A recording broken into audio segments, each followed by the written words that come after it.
After 15 years of trying, Luca finally got pregnant. It would destroy her marriage. The pregnancy test trembled in Luca Walsh's hands, like a fragile butterfly carrying the weight of destiny. 2 pink lines.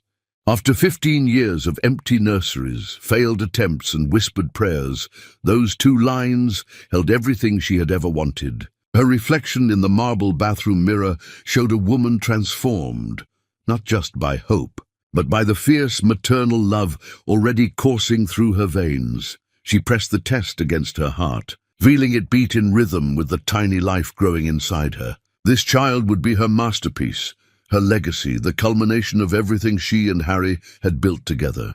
Their love story had been written in patience, in quiet moments when other couples celebrated their children while they celebrated each other. Now finally, they would celebrate both. Harry Walsh sat in his study, surrounded by the trappings of success, leather-bound books, crystal decanters, and walls lined with awards from his construction empire. At 42, he had built more than buildings. He had built a reputation, a fortune, and what he believed was an unshakable marriage. The sound of Luca's footsteps on the hardwood floors pulled him from his financial reports. "Harry," her voice carried a tremor that made him look up immediately. In 15 years, he had learned to read every nuance of his wife's expressions. Tonight, she glowed with something extraordinary. "What is it, baby?" Luca moved toward him with the grace of a queen approaching her throne. She had always carried herself with dignity, but pregnancy had already begun to transform her into something more powerful, a creator of life, a vessel of miracles. She placed the test on his mahogany desk between them like a peace treaty, ending years of quiet disappointment. Harry stared at the test, his mind struggling to process what his eyes confirmed. 15 years. 15 years of specialists, treatments, hope and heartbreak. 15 years of Luca crying silently in the shower when she thought he couldn't hear. 15 years of his own quiet grief for children who existed only in their dreams. "Are you sure?" His voice cracked like an adolescent boy discovering love for the first time. 3 tests. All positive. Luca's smile could have powered the city. "We're finally going to be parents, Harry." He should have lifted her, spun her around, called everyone they knew. He should have fallen to his knees in gratitude for this miracle that had chosen their family. Instead, the phone rang, and his mother's voice slithered through the speaker like poison seeking a vein. "Harry, darling, I need to speak with you. It's about Luca." Diane Walsh had perfected the art of destruction disguised as concern. For 15 years, she had watched her son's marriage with the calculated patience of a spider waiting for the perfect moment to strike. She had planted seeds of doubt about Luca's loyalty, her worthiness, her intentions. Most had failed to take root in the fertile ground of their love. But jealousy is patient, and tonight, with the news of pregnancy spreading through their social circle like wildfire, Diane's moment had finally arrived. "I saw her with him again," Diane whispered, her voice carrying the practiced cadence of a woman who had rehearsed this conversation countless times. "At the hotel downtown. They were very intimate." "Mother, that's impossible. Luca would never." "Darling, I know this is hard to hear. But that baby, after 15 years of nothing, and suddenly she's pregnant. You need to ask yourself some difficult questions." The poison spread through Harry's veins like ice water. 15 years of trying, 15 years of failure. And now, suddenly, success. The coincidence felt too perfect, too convenient. His mother's words found the insecurities he had buried deep, the fear that maybe he wasn't enough, that maybe Luca had grown tired of waiting, that maybe love wasn't always enough. "Who?" His voice came out as a rasp. "That contractor, Marcus, the one with the bright smile who's been working on the hotel project. I've seen them together 3 times now, Harry. A woman doesn't look at a man like that unless—" She didn't need to finish. The sentence completed itself in Harry's imagination, feeding on every moment of doubt he had ever experienced. Marcus was young, virile, charming in ways that Harry had forgotten how to be after 15 years of marriage. Marcus was everything Harry feared he no longer was. When Luca returned to the study, she found her husband changed. The joy that had lit his face moments before had been replaced by something cold and terrible. His eyes, which had always held warmth when they looked at her, now held accusation. "Harry, what's wrong?" Who is he?" "Who is who?" "Harry, you're scaring me. Don't lie to me, Luca, not now. Not about this." Harry stood, his 6-foot frame suddenly imposing in a way it had never been with her. "The father." "Who is he?" The words hit Luca like physical blows. She stumbled backward, her hand instinctively moving to protect her belly from the violence of his accusation. "The father is you, Harry. How can you even ask me that? 15 years, Luca. 15 years of trying, and suddenly you're pregnant. After being seen with another man multiple times. Do you really expect me to believe this miracle is mine? Seen with what man? Harry, what are you talking about? I haven't... Marcus, the contractor. My mother saw you with him." Understanding crashed over Luca like a tsunami of betrayal. Diane, of course, the woman who had smiled at her face while sharpening knives behind her back. The woman who had never forgiven her son for marrying someone who couldn't be controlled, couldn't be intimidated, couldn't be reduced to a mere accessory in the Walsh family drama. "Your mother is lying." "Harry, I've spoken to Marcus twice, both times about the project timeline, both times with other people present. If she's saying otherwise, are you calling my mother a liar?" The question hung between them like a sword. In that moment, Luca realized she was fighting for more than her marriage.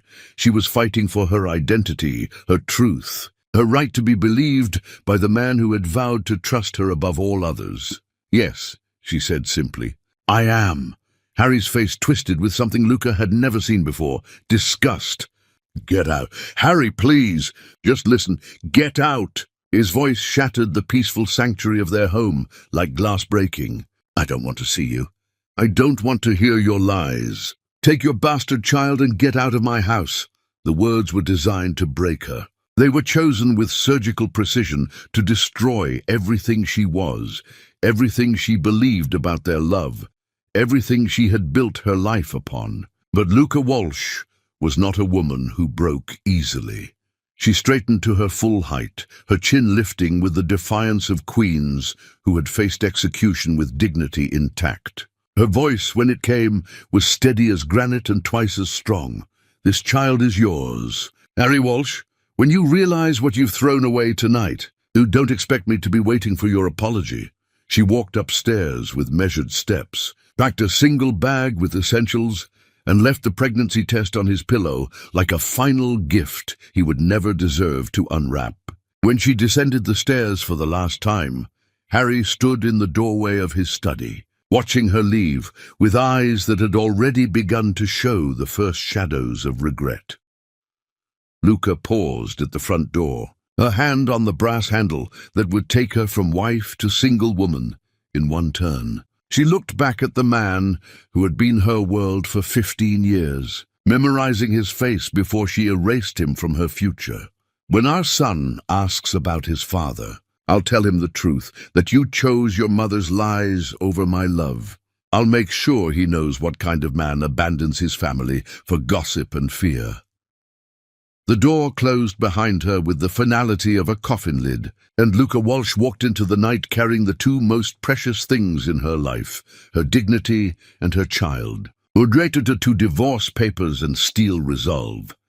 Harry expected his wife to come crawling back. He got legal papers instead. Harry Walsh woke to silence so complete it felt accusatory. For 15 years, mornings had begun with the sound of Luca moving through their home, coffee brewing, shower running, the soft rustle of her getting dressed for another day of shared life. Now the mansion echoed with emptiness that felt personal, vindictive. He reached across the bed and found the pregnancy test where she had left it, those two pink lines staring at him like tiny eyes witnessing his destruction. In the harsh light of morning, his mother's words seemed less certain, more poisonous. But pride is a cancer that grows fastest in darkness, and Harry fed his with rationalizations and wounded ego. She would come back. She had nowhere else to go, no money of her own, no real power outside of their marriage. She would realize that fighting him meant fighting the Walsh name, the Walsh fortune, the Walsh connections that made life comfortable. By noon, she would be at the door with tears and apologies, ready to explain everything, ready to beg for forgiveness. By noon, he got something else entirely. James Morrison, senior partner at Morrison, Klein & Associates, knocked on Harry's office door with the gravity of an undertaker. In his hands, he carried documents that would reshape Harry's understanding of his wife and himself. "Harry, I'm afraid I have some papers for you." The divorce petition was 27 pages of legal precision, each clause crafted with surgical accuracy. But it wasn't just the divorce that stunned Harry. It was what Luca wasn't asking for. No alimony, no property division, no claim to the Walsh fortune or the Walsh name. She wanted nothing except her freedom and the right to raise her child without interference. This can't be right. Harry stared at the papers. She's entitled to half of everything. She's waiving those rights, Morrison replied. I've never seen anything like it. Her attorney called this morning to confirm. She wants nothing from you except a clean break. Her attorney? Sarah Chen, one of the best divorce lawyers in the city. Your wife retained her yesterday. Yesterday, while Harry had been expecting apologies and reconciliation, Luca had been building the legal framework for his destruction. While he had been feeding his pride with assumptions about her dependence, she had been demonstrating independence he never knew she possessed. She can't just walk away. There are assets, property, investments. She's walking away from all of it. Harry, everything. She's made it clear she wants nothing that connects her to you or your family. The implications hit him like physical blows. Luca wasn't just leaving him, she was erasing him. She was choosing poverty over his presence, struggle over his support, uncertainty over his love. She was declaring that life without Harry Walsh was worth more than life with him and everything he could provide. His phone buzzed with a message from an unknown number. Papers are served. Don't contact me. Don't contact my child. Don't attempt to be part of our lives. You made your choice last night. Now live with it. Luca. Harry stared at the message until the words blurred. My child, not our child. Not even the child. My child. She had already begun the process of erasing his paternity from her vocabulary, his existence from their story. Meanwhile, across the city, Luca sat in Sarah Chen's office signing papers that would sever 15 years of legal, financial, and emotional entanglement. Her hand was steady as she initialed each page, her voice clear as she confirmed her decisions. This wasn't the behavior of a broken woman. This was the behavior of a woman who had found her strength in the ashes of her marriage.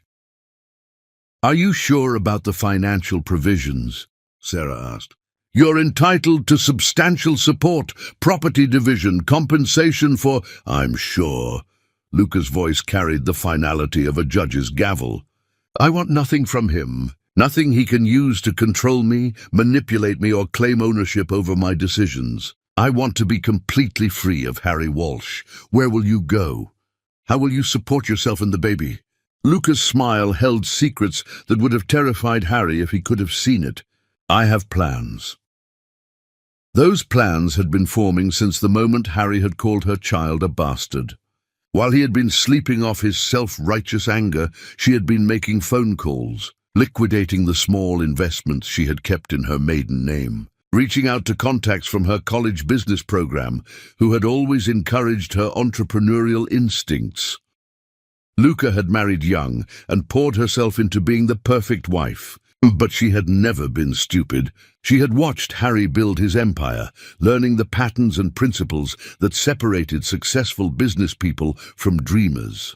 She had absorbed knowledge like a sponge, storing it against a day she never thought would come. That day had arrived.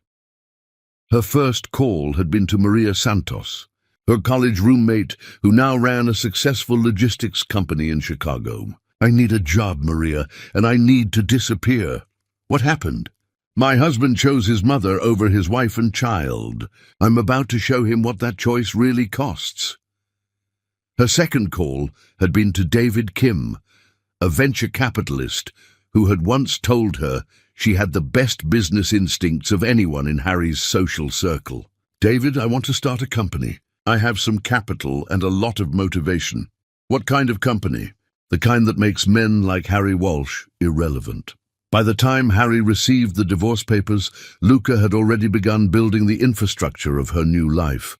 She had found a modest apartment in a different part of the city, far from the Walsh mansion and the Walsh influence. She had opened new bank accounts, established new credit, begun the paperwork for a new business venture focused on construction logistics, an industry she understood better than anyone thanks to 15 years of listening to Harry's work stories. The irony wasn't lost on her. Harry had unknowingly trained his own competition. That evening, Harry sat in his empty mansion, surrounded by the silence that had replaced his wife's presence. He tried calling her phone, disconnected. He tried reaching her through mutual friends.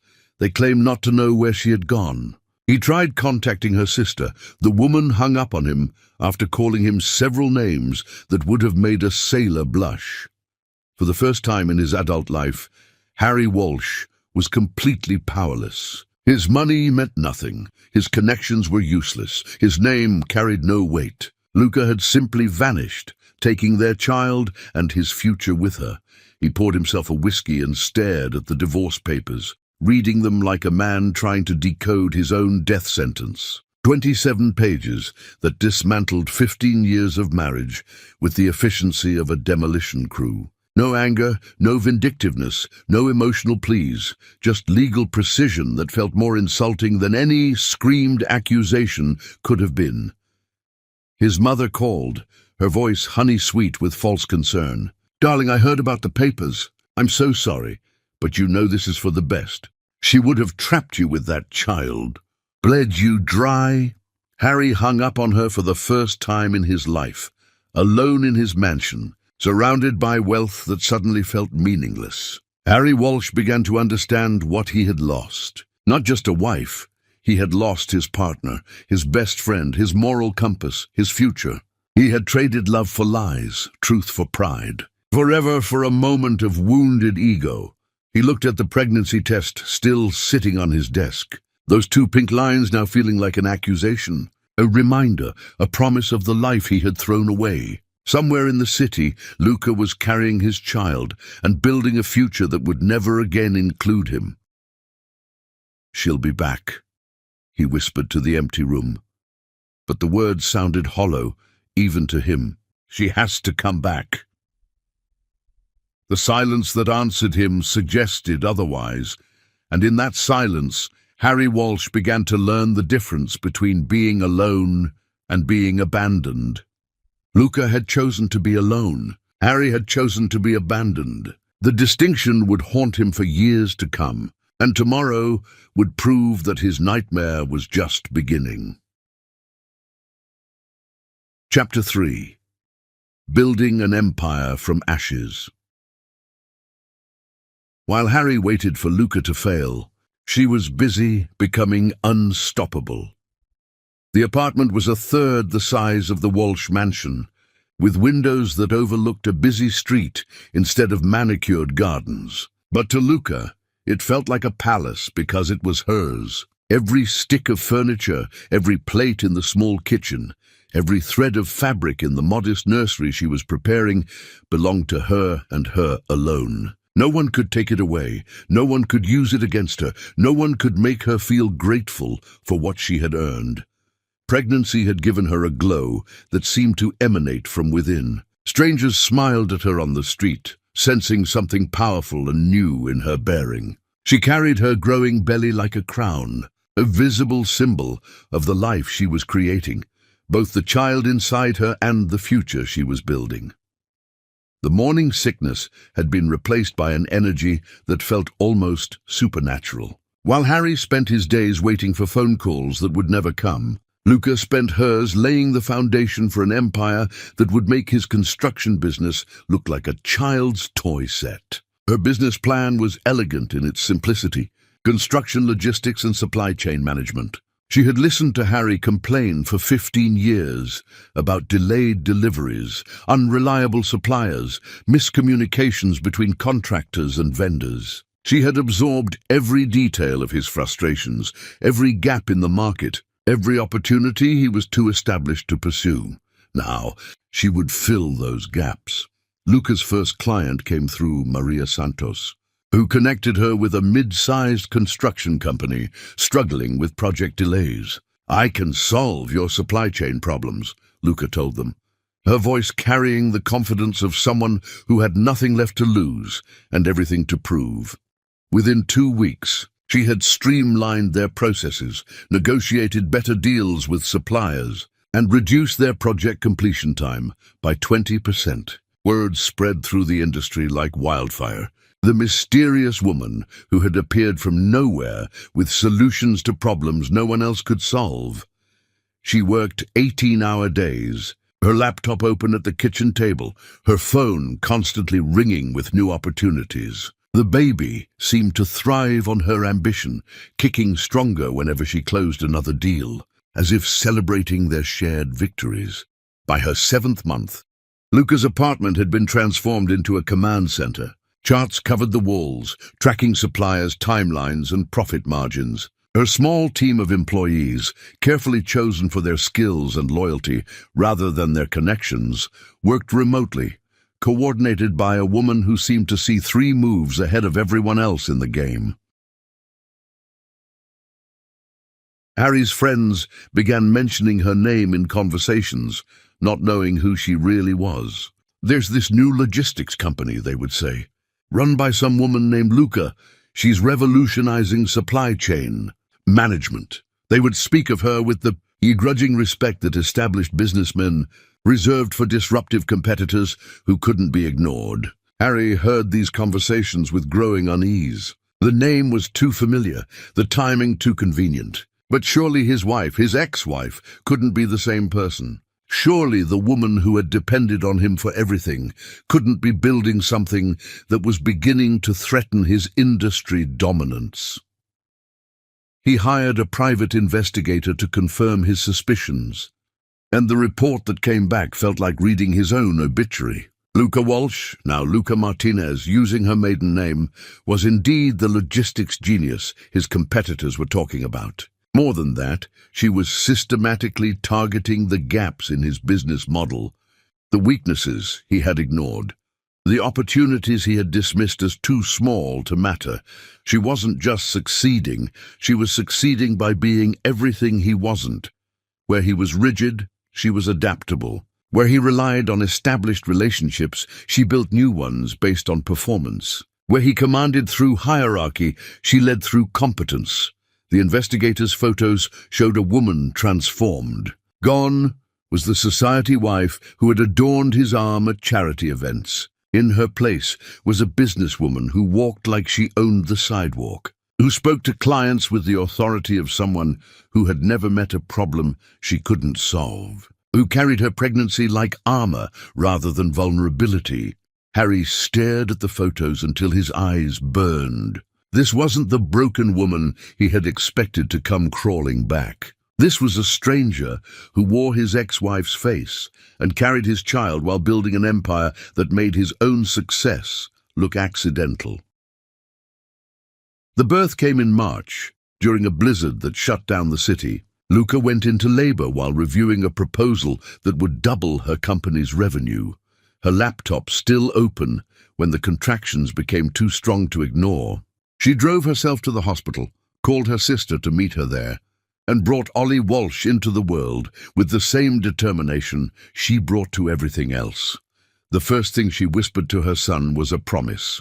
"You will never need anyone the way I needed your father. You will never be disappointed the way I was disappointed. You will be strong because I am strong, and loved because I love you completely." Harry found out about the birth 3 days later, through a brief legal notice informing him that Oliver Walsh had been born, was healthy, and that his parental rights had been formally severed at the mother's request. He would have no claim to the child, no visitation rights, and no role in Ollie's life beyond the biological contribution he had already dismissed as irrelevant. The notice included a photo, the only one he would see of his son for years. Ollie was small and perfect, with Luca's determined chin and what looked like Harry's dark hair. But his eyes were all his own, bright and alert, as if he had been born knowing exactly who he was and what he was destined to become. Harry called every lawyer in the city, desperate to assert his paternal rights. But Luca had been thorough in her legal preparation. His public rejection of the child's paternity, his accusations of infidelity, his demand that she leave with her bastard child, all of it had been documented and filed. No court would grant rights to a father who had so completely rejected fatherhood. Meanwhile, Luca recovered from childbirth with the same efficiency she brought to business. Within 2 weeks, she was back to work. Ollie sleeping in a bassinet next to her desk while she revolutionized construction logistics one project at a time. She hired a nanny, not because she couldn't handle motherhood and entrepreneurship, but because she refused to give any competitor the advantage of her divided attention. Ollie grew up in offices and conference rooms, absorbing the rhythms of business like other children absorbed lullabies. His first words were mama and deal, which never failed to make Luca laugh. He was a happy child, surrounded by a team of adults who treated him like a small prince, who celebrated his milestones as victories for the entire company. By Ollie's first birthday, Luca's company had grown from a one-woman operation to a mid-sized firm with 25 employees and clients across 3 states. By his second birthday, she had opened offices in 2 additional cities and was being courted by major construction companies who wanted to partner with the woman who had solved problems they didn't even know they had. Harry watched this success from a distance, his own business steady, but no longer growing at the pace it once had. His focus had been shattered by loss, his confidence undermined by the knowledge that the woman he had dismissed was outperforming him in his own industry. His friends still spoke of the logistics genius named Luca, not knowing they were praising the woman who had once been Harry's wife.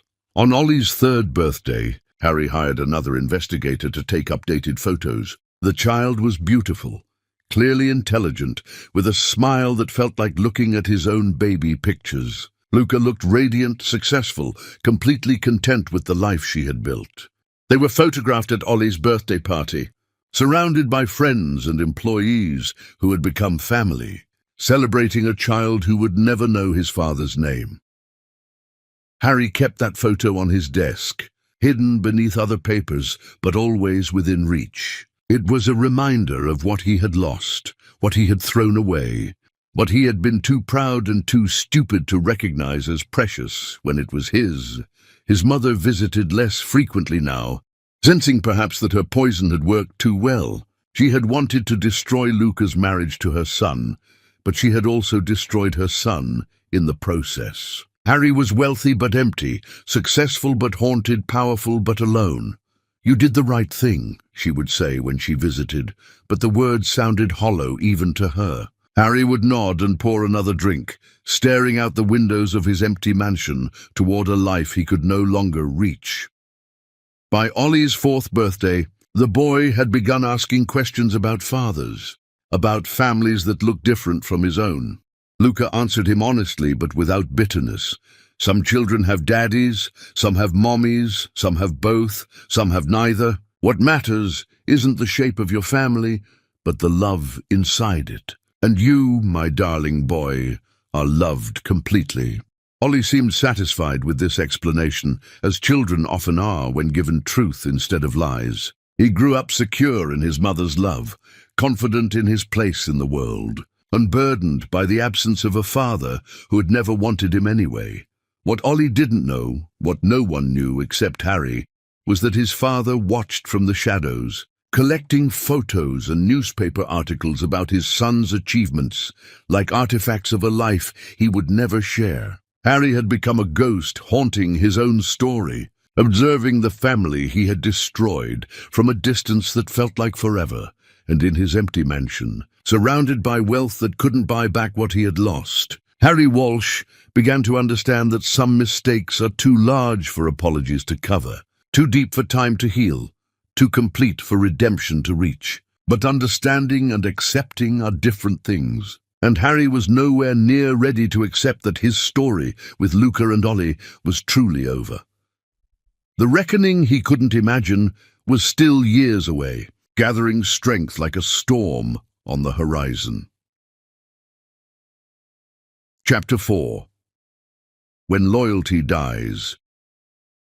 Success built on lies always crumbles eventually.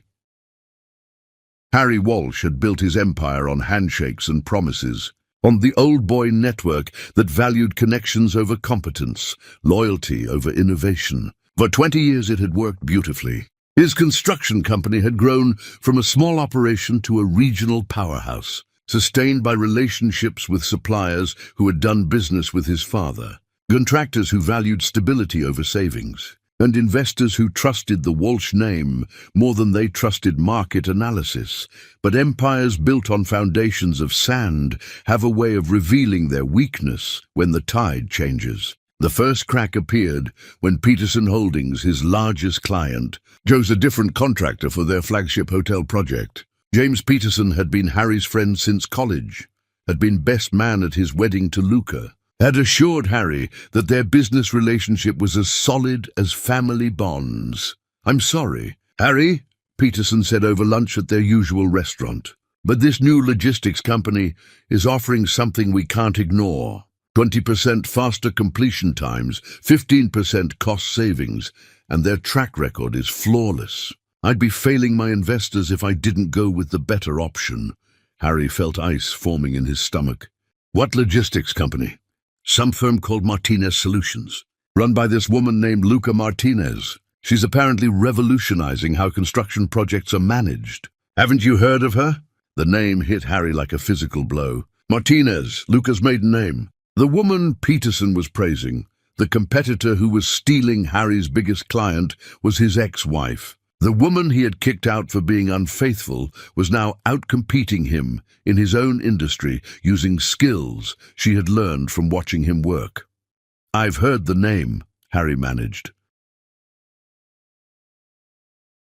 "You should look into partnering with her. This Martinez woman is making everyone else look obsolete. My project manager says she's 3 steps ahead of every problem, like she can see around corners. If you could get her working with you instead of against you." But Harry knew there was no partnership possible with Luca. He had burned that bridge so thoroughly that not even ashes remained. She wasn't just competing with him.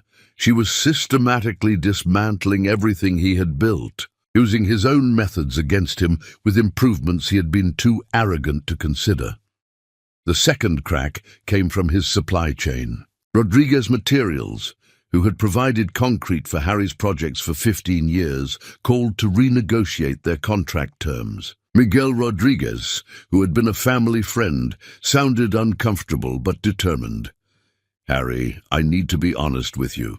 We're getting pressure from this Martinez Solutions company. They're offering our other clients better terms, faster turnaround, more efficient scheduling. If we want to stay competitive, we need to adjust how we do business with everyone. You're breaking our contract. I'm asking you to modernize it. The old way of doing business isn't working anymore. There's someone out there who's figured out how to do everything better, faster, cheaper. If we don't adapt, we all go under." Harry found himself nodding along to business advice that sounded eerily familiar. These were conversations he had had with Luca years ago, suggestions she had made that he had dismissed as impractical idealism. She had told him the industry was changing, that relationships without performance were becoming liabilities, that innovation was more valuable than tradition. He had laughed at her then. The laughter tasted bitter now. The third crack was the most personal. His investment group, 5 men who had been his friends and business partners for over a decade, called an emergency meeting. They gathered in the conference room of Walsh Construction like pallbearers preparing for a funeral. "Harry, we need to talk about the direction of the company," said Robert Chen, the group's financial analyst. "Our profit margins are shrinking, our client retention is down 30%, and our project completion times are starting to look embarrassing compared to industry standards." "We're still profitable," Harry protested. "Barely, and trending downward fast. Meanwhile, there's a company called Martinez Solutions that's making us all look like amateurs. They're winning contracts we used to get automatically, solving problems we didn't even know we had, setting new standards for efficiency that make our old methods look prehistoric." Thomas Wright, who had been Harry's roommate in college, leaned forward with the expression of someone delivering bad news to a friend. "Harry, we think you need to step back from day-to-day operations. Let us bring in new management, modernize our processes, maybe even try to poach some talent from this Martinez company." "You want me out of my own company? We want you to let us save it before it's too late." Harry looked around the table at faces that had once looked at him with respect, admiration, even envy. Now they looked at him with pity, the way people look at someone who has fallen from grace and doesn't yet realize they're lying in the gutter. That night, Harry sat in his home office, surrounded by awards and photos from better times. There was his picture with the mayor at a ribbon-cutting ceremony. There was his handshake with the governor when Walsh Construction had won the contract for the new courthouse. There was his wedding photo with Luca, both of them young and confident and convinced they would conquer the world together. He pulled out his laptop and did what he should have done years ago. He researched Martinez Solutions thoroughly, professionally, without the filter of pride or denial that had blinded him to what Luca had become. The company website was sleek and modern, featuring testimonials from satisfied clients, case studies of improved efficiency, and photos of projects completed on time and under budget. The About Us section featured a professional photo of Luca, though she called herself Luca Martinez now, looking confident and competent in a way that made Harry's chest ache with recognition and loss. She looked like the woman he had married, but refined by success, polished by independence, elevated by the knowledge that she had built something meaningful with her own hands and mind. Her biography mentioned her extensive background in construction management and logistics optimization, but made no reference to her marriage or her previous life as Mrs. Harry Walsh. The client testimonials read like love letters to her competence. "Luca Martinez saved our project and our reputation. Martinez Solutions delivered results we didn't think were possible. Working with Luca's team was the best business decision we've ever made." Harry clicked through project galleries, seeing construction sites managed with precision that made his own work look chaotic. He read case studies detailing improvements that would have saved his company hundreds of thousands of dollars if he had been smart enough to implement them. He watched video testimonials from clients who spoke of Luca with the kind of respect Harry had once taken for granted. This wasn't luck. This wasn't beginner's fortune. This was competence refined into excellence, intelligence applied with surgical precision, business acumen developed through years of watching him make every mistake she now knew how to avoid. She had been learning from him all along, absorbing his methods while developing better ones, preparing for a future neither of them had imagined. When he had thrown her out, she hadn't just landed on her feet, she had started running and hadn't stopped. The phone rang. Another client cancelling, another supplier renegotiating, another friend explaining why they had to choose Martinez Solutions over Walsh Construction. Each call felt like another nail in a coffin Harry was building for himself with his own pride and stupidity. By dawn, Harry understood what was happening. This wasn't just business competition, this was systematic dismantling. Luca wasn't just succeeding in construction logistics. She was making Harry Walsh irrelevant in his own industry. Every client she won, every process she improved, every problem she solved was proof that the emperor had no clothes. that Harry's success had been built more on relationships and reputation than on actual competence. She was better at his job than he was. She had always been better. He had been too arrogant to see it, too threatened to acknowledge it, too stupid to value it. His mother called, her voice full of false sympathy. "Darling, I heard about Peterson pulling out. These things happen in business. You'll bounce back." "Will I?" Harry's voice sounded hollow even to himself. "Of course you will. You're a Walsh.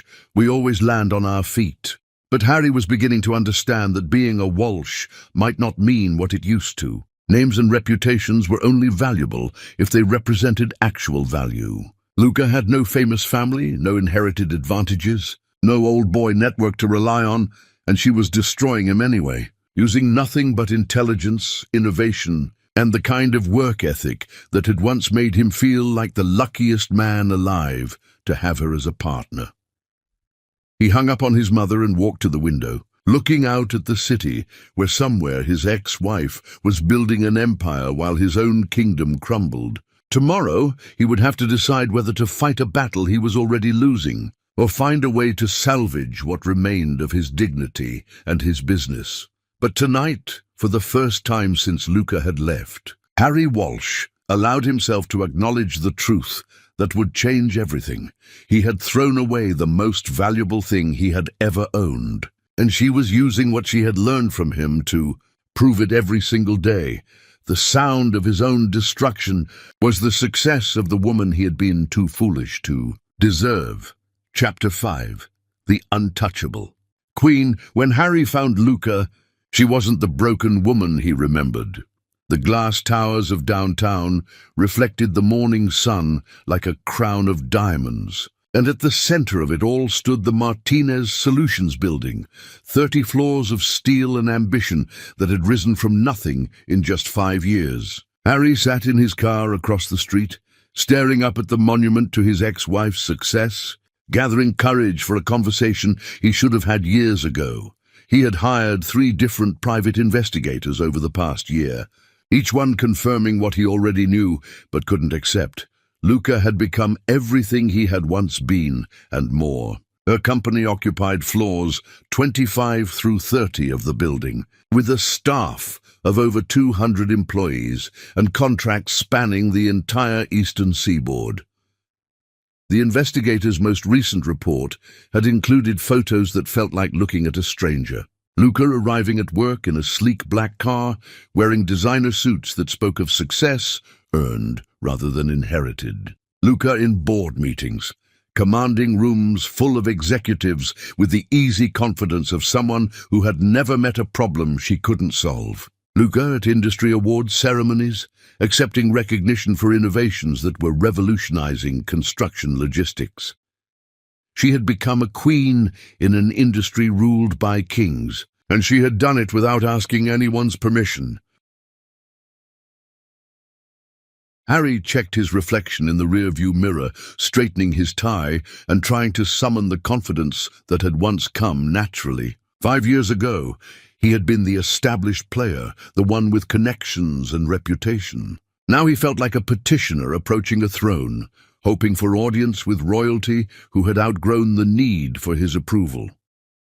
The Martinez Solutions lobby was a testament to understated elegance. Polished marble floors, contemporary art on the walls, and a reception area that hummed with quiet efficiency. The receptionist, a young woman with bright eyes and professional demeanor, looked up as Harry approached. "Good morning. How can I help you? I'd like to see Luca Martinez." "I'm Harry Walsh." The woman's expression didn't change, but Harry caught the subtle shift in her posture, the way her fingers moved toward her phone. She had been trained for this moment, prepared for the possibility that Luca's past might someday walk through their doors. "Do you have an appointment, Mr. Walsh?" "No, but I think she'll want to see me." "I'm afraid Ms. Martinez only takes meetings by appointment. Her schedule is quite full. Perhaps I could have someone from our business development team." "Tell her it's about Ollie." The words hung in the air like a threat and a promise. The receptionist's professional mask slipped for just a moment, revealing uncertainty. She picked up her phone and spoke in low, urgent tones. Harry couldn't hear the conversation, but he could see its effect. A straightening of shoulders, a quick glance in his direction, a series of rapid nods. "Miss Martinez will see you," she said after hanging up. "But she can only spare 15 minutes. Please take the executive elevator to the 30th floor."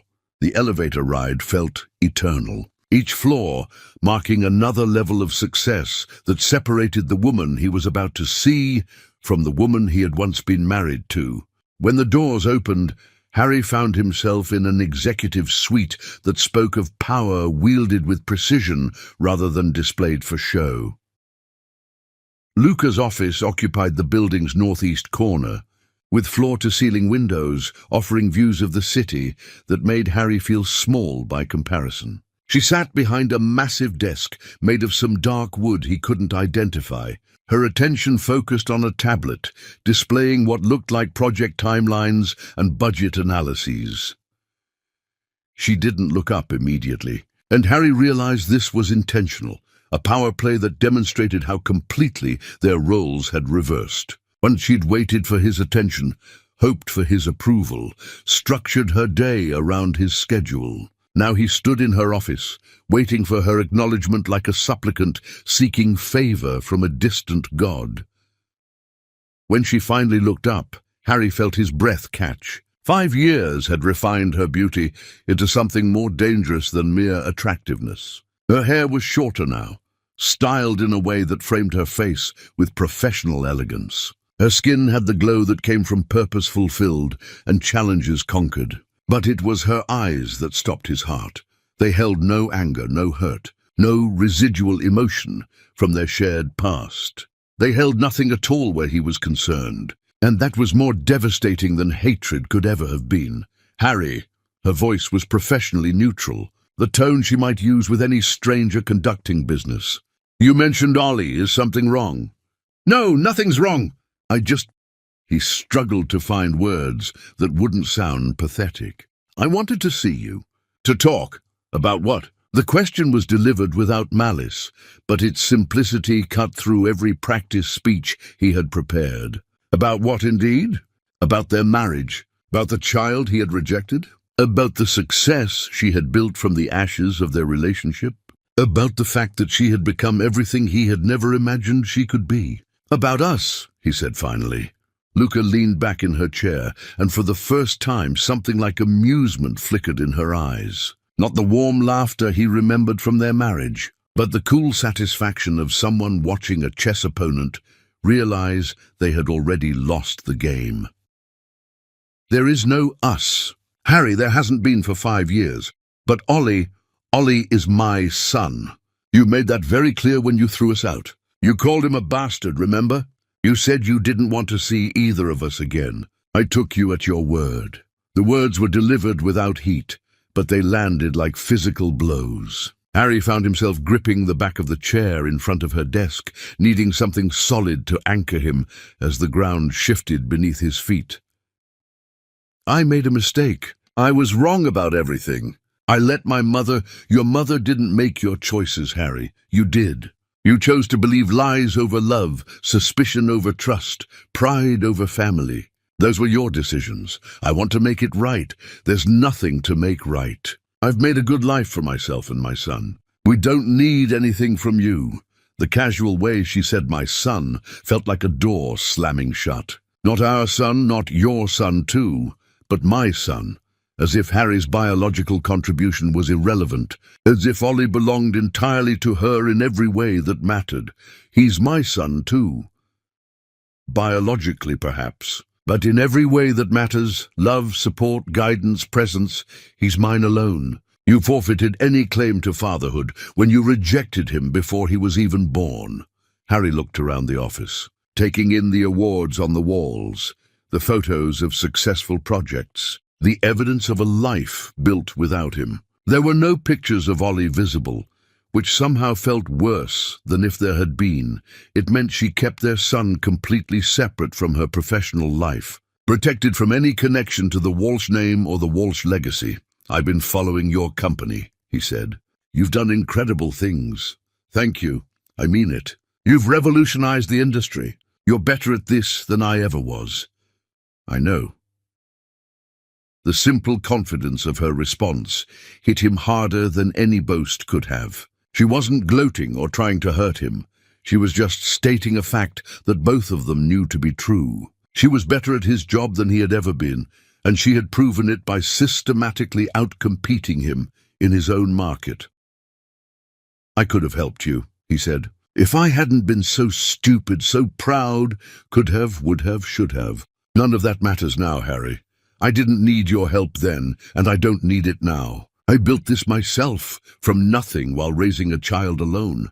Everything you see here exists because I made it exist, not because someone gave me permission or opportunity. She stood up, moving to the window with a grace that spoke of confidence earned through trial by fire. Harry watched her silhouette against the city skyline and realized he was looking at someone who had transformed herself from wife to warrior, from dependent to independent, from the woman he had underestimated to the woman who was making him irrelevant.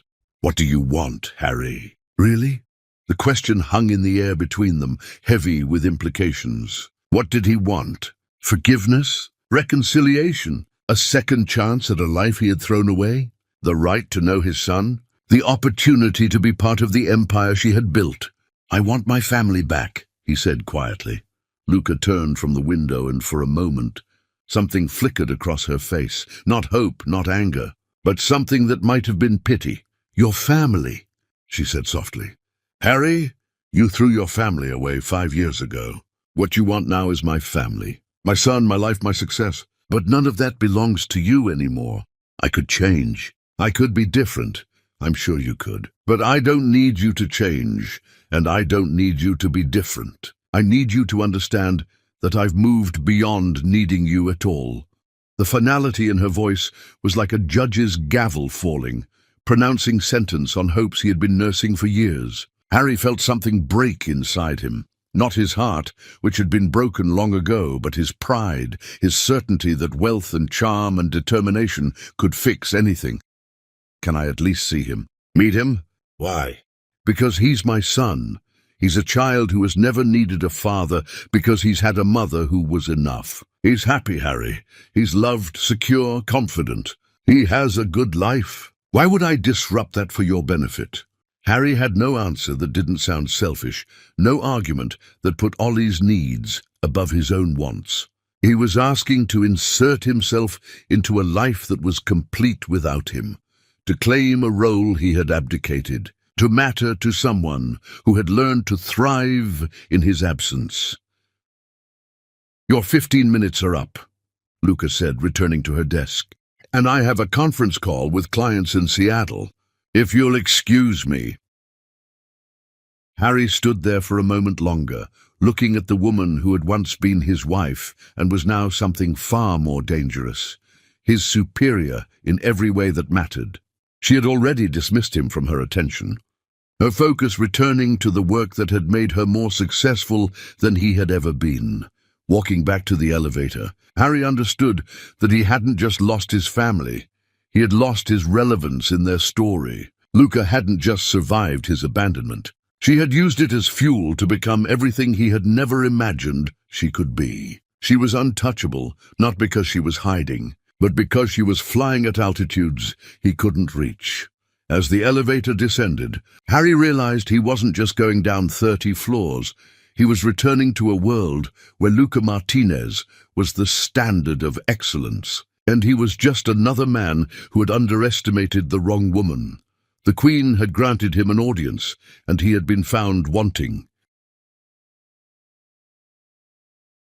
Chapter 6. The Son's Verdict. Ollie had never met his father, but he'd already decided Harry Walsh was worthless. The coffee shop near Ollie's school buzzed with afternoon energy, students hunched over laptops, parents grabbing caffeine before pickup, business meetings conducted in hushed tones over lattes and croissants. Harry sat at a corner table, hands trembling slightly as he watched the entrance, waiting for his first glimpse of the son who carried his DNA but had never spoken his name. 3 weeks had passed since his meeting with Luca. 3 weeks of sleepless nights, unanswered phone calls, and legal consultations that all ended the same way. He had no rights, no claims, no legal standing to demand access to a child he had publicly rejected. But Harry had learned Ollie's schedule through observation and desperation. School dismissal at 3:15. Soccer practice on Tuesdays and Thursdays. Piano lessons on Wednesdays. Today was Wednesday, and Harry's heart hammered against his ribs as teenage boys began filtering into the coffee shop. Backpacks slung over shoulders, voices carrying the easy confidence of youth. He recognized his son immediately, not from resemblance, but from recognition.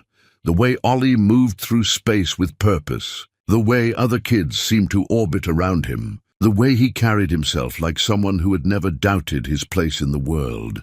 Ollie Walsh was 15 and magnificent, tall for his age, with the kind of natural athleticism that made movement look effortless. His skin was a beautiful blend of his parents' heritage, his hair dark and thick like Harry's had been at that age, but his eyes, those were Luca's eyes, sharp and observant and missing nothing. Harry watched his son order at the counter with polite confidence, chatting with the barista like they were old friends. Other students gravitated toward Ollie naturally, not with the desperate social climbing of high school hierarchies, but with the genuine affection reserved for people who made others feel valued and heard. Ollie Walsh? Harry approached the group tentatively, his voice cracking slightly on his son's name. The teenager turned, and Harry found himself looking into eyes that assessed him with intelligence far beyond their years. There was no recognition, no spark of connection, just the polite curiosity Ollie would show any adult who approached him in public. "Yes, sir? Do I know you?" Harry's prepared speech evaporated under the weight of those measuring eyes. "I'm Harry Walsh, your father." The effect was immediate and devastating. Ollie's expression didn't change dramatically. He was too well raised for that. But something cold and final settled behind his eyes. His friends, sensing the sudden tension, stepped closer protectively. "You're not my father," Ollie said quietly. "You donated DNA 15 years ago. That's not the same thing." The words were delivered without heat, without anger, but with the kind of quiet finality that hits harder than screaming ever could. Harry felt his chest constrict, as if his son had reached inside him and squeezed his heart in a teenage fist. "Ollie, I know I made mistakes." "Mistakes?" The teenager's voice remained conversational, but his friends exchanged glances that suggested they knew this story, had probably heard it many times. "You called my mother a whore. You called me a bastard.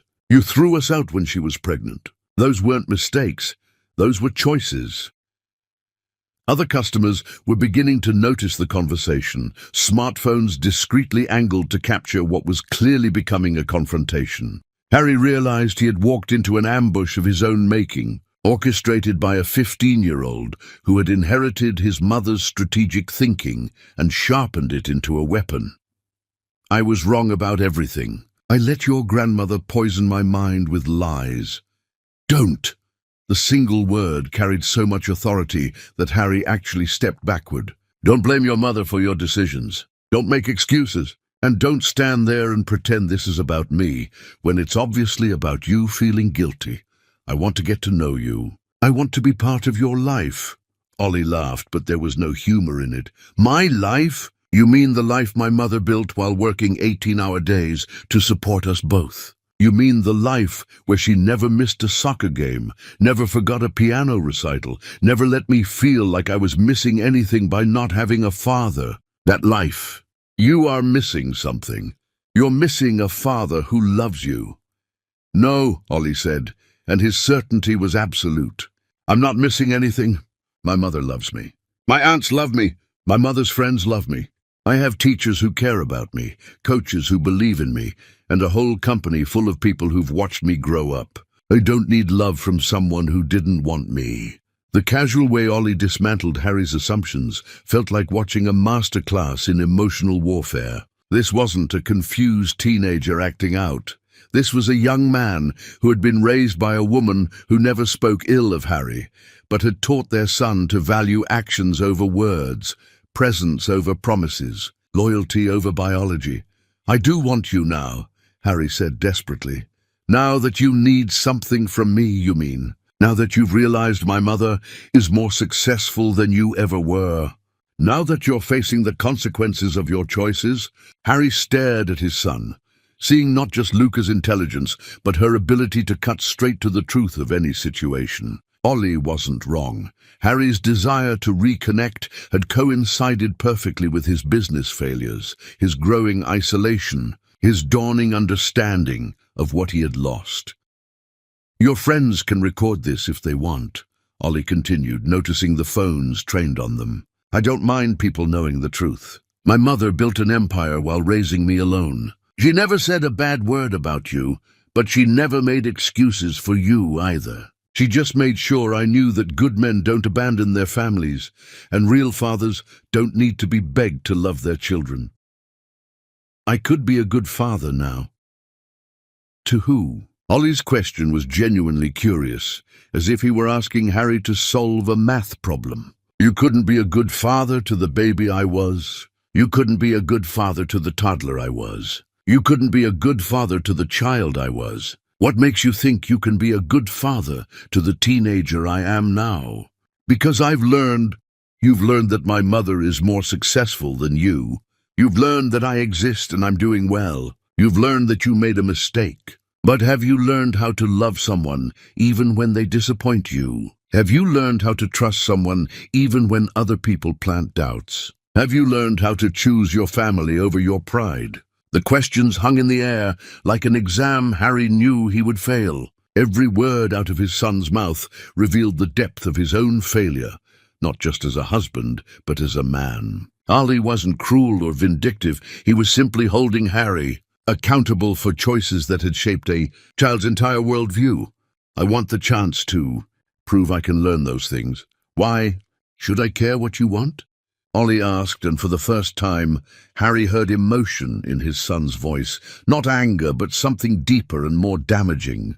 "For 15 years, what I wanted didn't matter to you. My mother's happiness didn't matter to you. Our family didn't matter to you. Why should your wants matter to me now?" Harry looked around the coffee shop, realizing that this conversation was being witnessed by dozens of people who would undoubtedly share the story. Tomorrow, everyone would know that Harry Walsh had been systematically destroyed by a 15-year-old who spoke with the moral authority of someone who had never compromised his principles. "What do you want from me?" Harry asked finally. "Nothing," Ollie replied immediately. "I want nothing from you. I don't want your money, your apologies, your guilt, or your sudden interest in being a father. I want you to leave my mother alone. I want you to leave me alone. I want you to go back to whatever life you built after you destroyed ours. And if I can't do that?" For the first time, Ollie smiled, and Harry saw Luca's steel wrapped in a 15-year-old's determination. "Then you'll discover that I learn more from my mother than just good manners and moral clarity. I learned how to protect the people I love from people who would hurt them. The threat wasn't explicit, but it was unmistakable. Ollie Walsh might be 15, but he was also Luca Martinez's son, raised in boardrooms and strategy sessions, surrounded by adults who had taught him that power used wisely was more effective than power used loudly. Harry looked at his son, really looked at him, and saw a young man who would never need his approval, never want his guidance, never forgive his absence. Ollie had been shaped by abandonment into someone who couldn't be abandoned again, raised by a single mother into someone who would never repeat his father's mistakes. "I'm proud of you," Harry said quietly. "Save it for someone who cares," Ollie replied, but not unkindly. "Mom's picking me up in 10 minutes. You should be gone by then." Harry nodded, understanding that he had been dismissed by someone who had inherited Luca's ability to end conversations when they had served their purpose. He walked toward the door, feeling the weight of dozens of stares, knowing that this story would spread through the city's social circles like wildfire. At the door, he turned back to look at his son one more time. Ollie was already back to normal conversation with his friends, laughing at something on someone's phone, completely unaffected by the encounter. Harry realized that meeting him had been just another Wednesday afternoon interruption for Ollie. Forgettable, irrelevant, no more meaningful than a wrong number or a stranger asking for directions. Outside, Harry sat in his car and watched through the coffee shop window as Luca's sleek black sedan pulled up to the curb.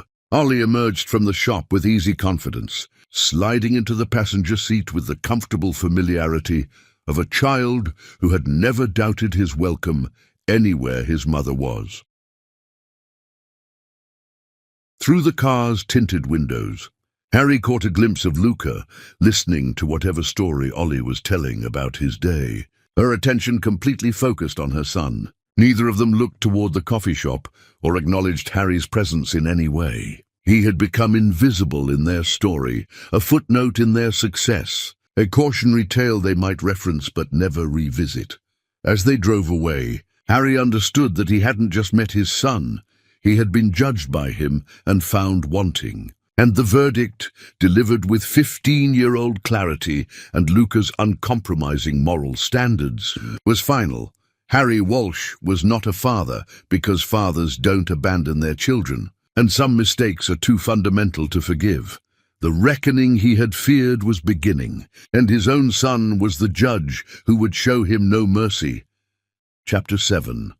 Shadows and Secrets. Harry began his penance the only way a coward knew how, in secret. The investigator's monthly report landed on Harry's desk like a medical diagnosis. Clinical, detailed and devastating in its thoroughness. 23 pages documenting every aspect of his son's life that he was missing. Every moment of Luca's success that highlighted his own failures. Every choice they made that demonstrated how completely they had moved beyond needing him. Ollie was struggling with calculus. His piano teacher thought he had concert-level potential, but lacked the discipline for serious classical training. His soccer coach was talking about scholarship opportunities. He had been dating a girl named Emma for 3 months, and she came to family dinners at Luca's house every Sunday. Harry read these details like a starving man consuming breadcrumbs, each piece of information simultaneously nourishing and torturing him. His son was 15 and living a full, rich life that had no space for Harry in it. But there were gaps, small ones, places where resources or opportunities might make a difference. The calculus tutor cost $200 per session. The soccer camp that could elevate Ollie's game cost $3,000. The piano lessons with the renowned instructor who could develop his potential cost $500 per hour. Small expenses for someone with Harry's resources.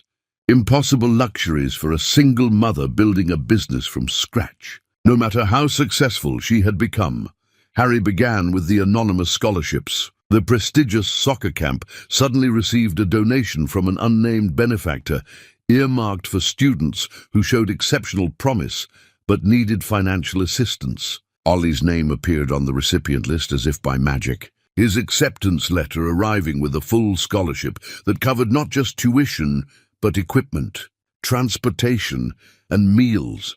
Luca spent 3 days trying to track down the mysterious donor, her investigative instincts triggered by generosity that felt too convenient to be coincidental. But the paperwork led through a maze of shell companies and legal entities that obscured the source effectively. Eventually, she accepted it as one of those rare moments when the universe conspired to help rather than hinder.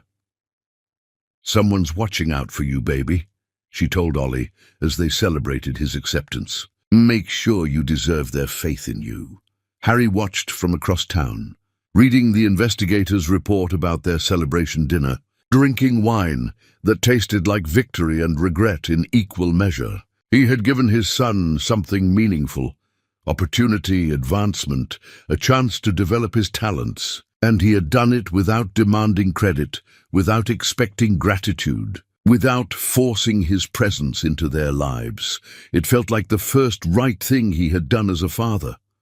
The academic support came next. Harry had connections at the city's most exclusive tutoring center, relationships built over years of charity donations and social networking. A few phone calls, a discreet contribution to their scholarship fund, and suddenly Ollie was accepted into their advanced mathematics program with a full merit scholarship that no one could trace back to Harry. Within 2 months, Ollie's calculus grades improved from C- to A-. His confidence in mathematics blossomed into genuine interest, opening doors to advanced placement courses and engineering programs he had never considered before. Luca watched her son's academic transformation with the fierce pride of a mother who had always believed in his potential, but had worried about affording the support to develop it. "You're brilliant," she told him as they reviewed his improved report card. "You always were. Sometimes it just takes the right help to let that brilliance shine through." Harry read about this conversation in his investigator's report and felt something crack open in his chest. Not heartbreak, but its opposite. He was helping raise his son, even from the shadows. He was contributing to Ollie's development, supporting his growth, investing in his future. It wasn't fatherhood as he had imagined it, but it was something real and meaningful and good. The musical opportunities were more complex to arrange. The city's most prestigious piano instructor had a waiting list 3 years long and charged fees that put her services out of reach for most families. But she also had a history of taking on exceptionally talented students pro bono when their potential justified the investment. Harry arranged for Ollie to audition through a third party, his performance recorded and submitted anonymously to the instructor as part of a talent search program that existed only in Harry's imagination and the instructor's mailbox. When she heard Ollie play, her response was immediate and definitive. This boy was worth her time, her expertise, her personal attention. "Mrs. Chen wants to teach me," Ollie announced to his mother, barely containing his excitement. "She says I have natural musicality that could be developed into something special, and she's willing to do it for free, because she believes in investing in young talent." Luca's eyes filled with tears as she listened to her son play pieces that were far beyond his previous ability level. His technique refined by instruction that would have cost thousands of dollars per month. She was becoming increasingly certain it was the same someone behind the soccer scholarship and tutoring program was systematically investing in her son's future. "Who do you think it is?" she asked her sister during one of their weekly phone calls. "Someone with serious resources and specific interest in Ollie's development. Someone who knows exactly what he needs and when he needs it. Does it matter?" Her sister replied, "If someone wants to help him succeed and they're not asking for anything in return, maybe you should just be grateful." But Luca's business instincts told her that generosity this targeted was never truly anonymous. Someone was watching her son, studying his needs, investing in his future with the precision of a parent rather than the randomness of a philanthropist. The thought should have worried her, but instead it filled her with a complicated emotion she couldn't quite name. Meanwhile, Harry's own life was crumbling in ways that made his secret generosity feel both more meaningful and more desperate. His business partnerships continued to dissolve as former friends chose Martinez Solutions over Walsh Construction. His social circle shrank as people gravitated towards success and away from failure. His mother's visits became increasingly uncomfortable as she realized her manipulations had destroyed not just Harry's marriage, but his entire future. "You could fight her," Diane suggested during one of their strained dinners. "Expose how she's stealing your clients, using what she learned from you against you. Make people see that she's just a vindictive ex-wife trying to destroy you." "She's not vindictive," Harry replied quietly. "She's just better at this than I ever was. And she learned it by watching me fail at things she now does perfectly." So you're just going to let her win? She already won. 5 years ago, when I chose your lies over her love. Everything that's happened since then has just been the consequences of that choice, catching up with me. Harry's acceptance of his defeat seemed to disturb his mother more than his anger ever had. She had expected him to fight, to rage, to refuse to accept that the woman she had tried to destroy was now demonstrating her superiority in every measurable way. Instead, Harry seemed almost peaceful about his downfall, as if losing everything had clarified something important about what actually mattered. The investigators' reports became Harry's lifeline to purpose. Through them, he learned that Ollie was considering applying to MIT for early admission, his improved mathematics scores and musical talents making him a compelling candidate. Harry began researching the application process, the requirements, the ways that exceptional students could stand out in a competitive field. An anonymous donation to MIT's music program created a new scholarship specifically for students who showed exceptional promise in both engineering and musical performance. The scholarship would cover full tuition, room, board, and provide a stipend for living expenses. The selection criteria seemed almost custom-designed for a student exactly like Oliver Walsh. "It's like the scholarship was created for you," Luca told her son as they read through the requirements together. Engineering aptitude, musical talent, demonstrated leadership potential, financial need despite academic excellence. You check every single box. Do you think the same person who's been helping me is behind this too? Ollie asked. Luca looked at her son, seeing not just his physical resemblance to Harry, but his intellectual curiosity, his strategic thinking, his ability to see patterns that others missed. "I think," she said carefully, "that you have a guardian angel who understands exactly what you need to succeed." "But who?" "Does it matter? Someone believes in you enough to invest in your future. The important thing is making sure you deserve that faith." That night, Luca stood at her office window, looking out over the city, wondering about the mysterious benefactor who seemed to understand her son's potential better than anyone except herself. The investments were too strategic to be random, too perfectly timed to be coincidental, too generous to be casual philanthropy. Someone was watching Ollie grow up, celebrating his achievements, supporting his dreams, investing in his future with the dedication of a parent. Someone who remained invisible but present, absent but caring, estranged but devoted. Someone who might be trying to earn through generosity what he had forfeited through betrayal. The right to call himself a father, even if no one would ever know he was trying to deserve the title. In his empty mansion, Harry read the investigator's latest report about Ollie's MIT scholarship application and felt something he hadn't experienced in 5 years. Hope, not for forgiveness or reconciliation, but for the possibility that his son might have opportunities that his father's failures could never limit. He was learning to love someone from the shadows, to be a father without acknowledgement, to give without receiving credit. It wasn't the parenthood he had imagined, but it was the only kind he had earned. And slowly, secretly, it was beginning to feel like enough. Chapter 8.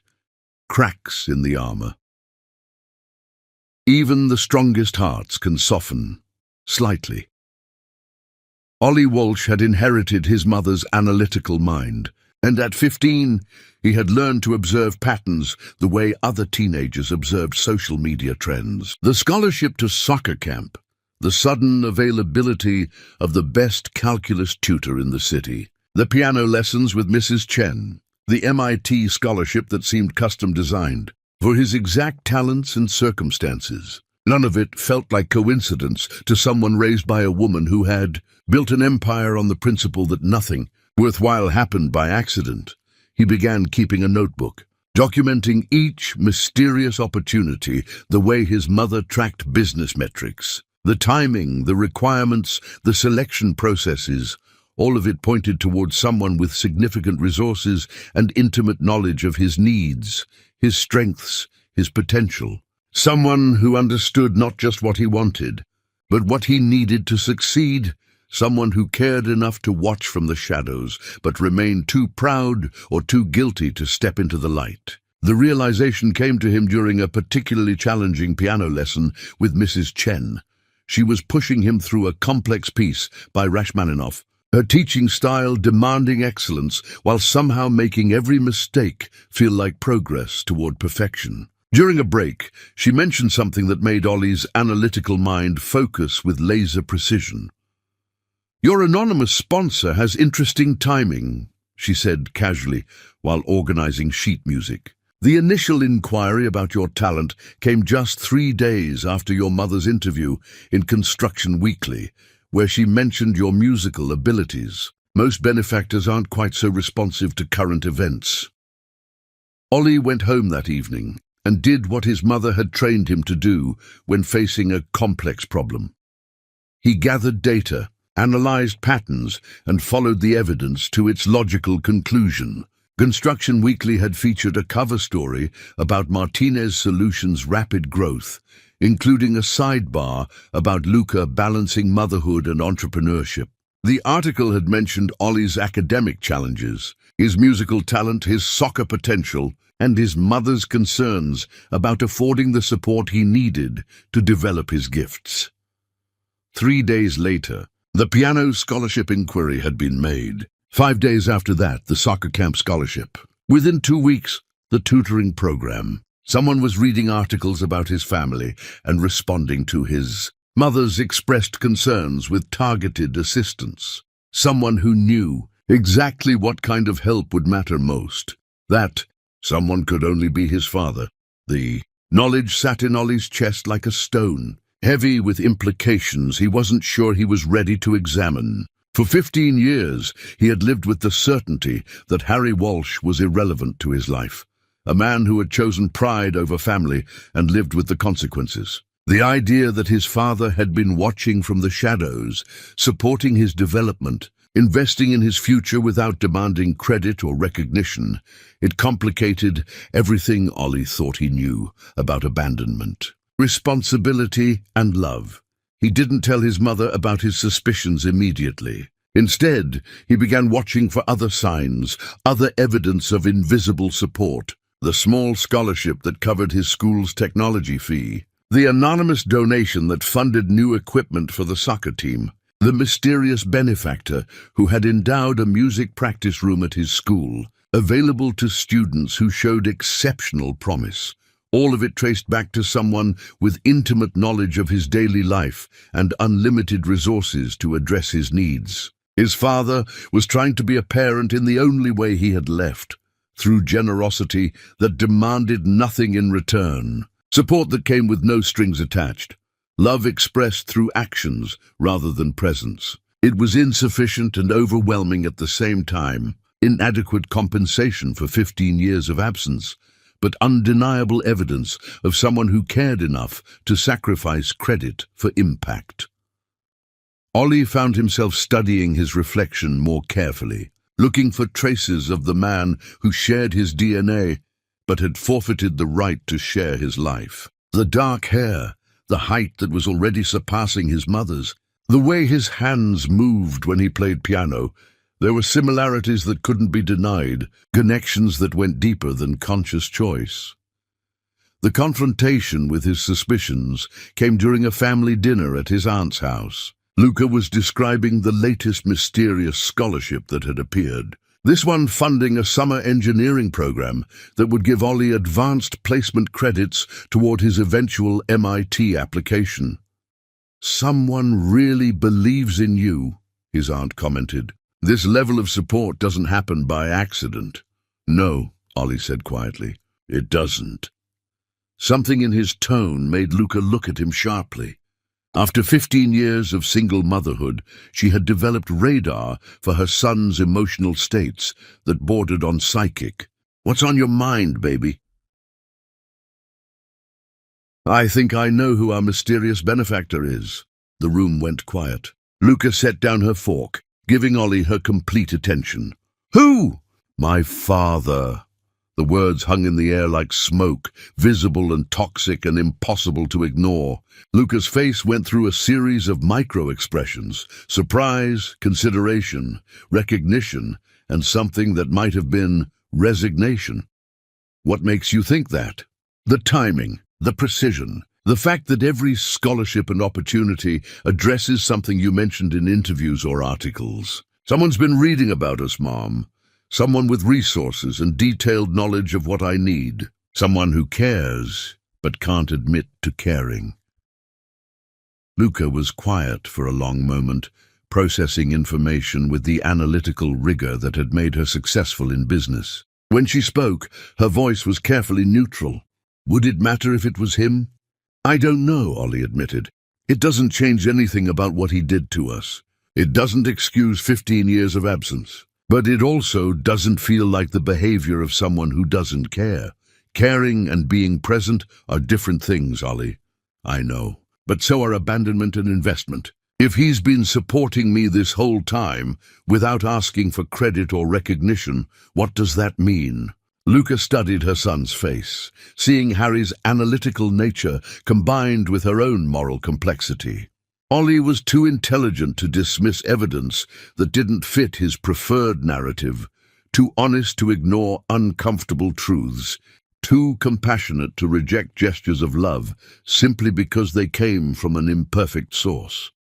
"It means," she said carefully, "that people are more complicated than we sometimes want them to be. It means that someone can make terrible choices and still love the people they hurt. It means that guilt and regret can motivate positive actions, even when forgiveness isn't possible." "Do you think it's him?" "I think," Luca said slowly, "that you've inherited my investigative instincts and your father's strategic thinking. If you believe the evidence points to him, you're probably right. What do we do about it?" "Nothing. If he wants to support your success from the shadows, let him. If he wants to invest in your future without demanding a role in your present, that's his choice. Take the opportunities, use them to build the life you want, and don't feel guilty about accepting help from someone who owes you more than he can ever repay."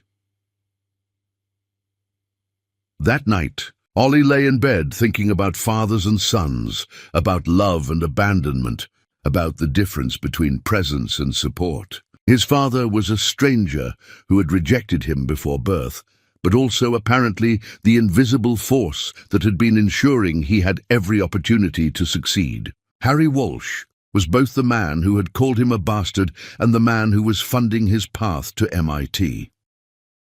The contradiction was too complex for anger, too nuanced for forgiveness, too real for dismissal. Over the following weeks, Ollie found himself paying more attention to the small details of his supported life. The scholarship that covered his AP exam fees. The anonymous donation that brought a guest conductor to his school's orchestra program. The mysterious benefactor who had endowed an annual award for academic excellence in engineering and music. An award that came with a significant cash prize and guaranteed consideration for several prestigious university programs. Each gesture was perfectly calibrated to his needs, timed to his development, designed to maximize his opportunities without demanding his acknowledgement. It was fatherhood expressed through strategic philanthropy, love channeled through anonymous generosity, parenting reduced to its most essential function, ensuring his child had every chance to succeed. It wasn't enough. It would never be enough to compensate for 15 years of absence, 15 years of letting Luca carry the entire burden of raising their son, 15 years of choosing pride over family. But it was something real, something meaningful, something that suggested the capacity for love, even in someone who had forfeited the right to express it directly. When Ollie's MIT acceptance letter arrived, full scholarship, as expected, with additional funding for research opportunities and study abroad programs, he read it twice before walking to his mother's office. "It came," he said simply, placing the letter on her desk. Luca read it with the fierce pride of a woman who had raised a son capable of anything, but also with the complicated knowledge that his success had been supported by hands they never saw, funded by generosity they couldn't acknowledge, made possible by someone who loved from a distance because proximity had been forfeited through betrayal. "I'm proud of you," she said, pulling him into a hug that felt like victory and loss combined. "Mom," Ollie said quietly, "if he's really been helping all this time, if he's really been watching and supporting and investing in my future, doesn't that count for something?" Luca held her son tighter, feeling the weight of questions that had no easy answers. "It counts for something," she agreed. "But whether it counts for enough is a decision only you can make." Outside, in a car parked across from the Martinez Solutions building, Harry Walsh watched through binoculars as mother and son celebrated the MIT acceptance letter. He had received his own copy of the acceptance notification. Anonymous benefactors were kept informed of their investments' outcomes and had spent the afternoon feeling proud in ways he had no right to claim. His son was going to MIT. His son was going to have opportunities that would let his intelligence flourish. His son was going to succeed in ways that his father's failures could never limit. It wasn't fatherhood as Harry had imagined it, but it was the only kind he had earned. And watching Ollie and Luca embrace in celebration of a future Harry had helped make possible, he felt something he hadn't experienced in years, the quiet satisfaction of doing right by someone he loved, even if they would never know he had tried. The armor around his son's heart was developing cracks, and through those cracks, questions were beginning to grow. Questions about love and abandonment, about presence and support, about whether 15 years of invisible investment could begin to balance 15 years of visible absence. Questions that would soon demand answers Harry wasn't sure he was ready to give. Chapter 9. The night truth explodes. Some secrets are too big to stay buried forever. The grand ballroom of the Meridian Hotel glittered like a jewelry box. Crystal chandeliers casting dancing lights across 500 of the city's most powerful business leaders. The annual Construction Industry Excellence Awards represented the pinnacle of professional recognition. And tonight, Luca Martinez sat at the head table as the evening's keynote speaker and recipient of the Innovator of the Year award. She wore midnight blue silk that caught the light like captured starlight, her success draped around her shoulders like invisible armor. The past 5 years had transformed her from abandoned wife to industry royalty, and tonight's ceremony represented the official coronation of a queen who had built her own kingdom from nothing but determination and brilliance. Harry sat at a table near the back of the ballroom, far enough from the spotlight to avoid uncomfortable conversations, but close enough to witness Luca's triumph. He'd bought his ticket under his company name, though Walsh Construction had become increasingly irrelevant in industry circles. Most people treated him with the polite pity reserved for former powers, washed-up players trying to maintain dignity while their empires crumbled. Ollie was not in attendance. School night, Luca had explained to the event organizers who had asked about bringing her son to celebrate her achievement. But Harry knew from his investigators' reports that she had also wanted to keep her personal life separate from her professional celebration, protecting their son from photographers and gossip columnists who might twist their family's story into entertainment. The evening's program moved through the usual awards with ceremonial efficiency. Contractor of the Year, Safety Innovation Award, Community Impact Recognition. Each category celebrated excellence while building anticipation for the main event. When the presenter announced Luca's name as the Innovator of the Year recipient, the applause was thunderous, sustained, genuine recognition of someone who had revolutionized their industry. Luca approached the podium with the grace of someone who belonged on stages, who commanded attention through competence rather than demanding it through drama. Her acceptance speech was masterful, gracious without being self-deprecating, confident without being arrogant, inspiring without being preachy. 5 years ago, she said, her voice carrying clearly through the ballroom's perfect acoustics, I started Martinez Solutions with nothing but a laptop, a phone, and the absolute certainty that there had to be better ways to solve old problems. Tonight, I stand before you grateful not just for this recognition, but for the opportunity to prove that innovation comes not from privilege or connections, but from the willingness to see possibilities where others see obstacles. Harry watched her speak and felt pride war with regret in his chest. This magnificent woman had been his wife, his partner, his best friend. She had been ready to build empires with him, to face challenges together, to create something extraordinary from their shared dreams. He had thrown all of that away for his mother's whispered poison, trading partnership with a queen for the approval of someone who had never built anything more meaningful than family dysfunction. The applause, as Luca concluded her speech, was respectful, warm, deserved. She returned to her seat, carrying crystal and recognition, and the satisfaction of acknowledgement earned through excellence. The evening should have concluded with networking, congratulations, and celebration of achievements that spoke to the industry's bright future. Instead, it exploded into scandal when Diane Walsh appeared. Harry's mother had been drinking, not obviously, but enough to strip away the careful social controls that normally kept her poison private. She moved through the ballroom like a predator scenting weakness. Her targets the reporters and photographers who attended these events to capture moments of triumph and occasionally drama. "You want a real story?" she asked Janet Morrison from Construction Weekly, her voice carrying the conspiratorial tone of someone sharing valuable secrets. "That woman everyone's applauding? She destroyed my son's life with lies and manipulation. Everything she's built is stolen from him. His ideas, his connections, his industry knowledge. She's a parasite who got rich off my family's destruction." Morrison was a seasoned reporter who recognized the difference between news and gossip. But she also understood that Diane Walsh's accusations carried potential significance given the family connections. "Mrs. Walsh, are you making official statements about Ms. Martinez's business practices?" "I'm telling you the truth about what really happened. She cheated on my son, got pregnant with another man's child, and when Harry rightfully threw her out, she used everything she'd learned from him to compete against him. She's been systematically destroying his business out of revenge."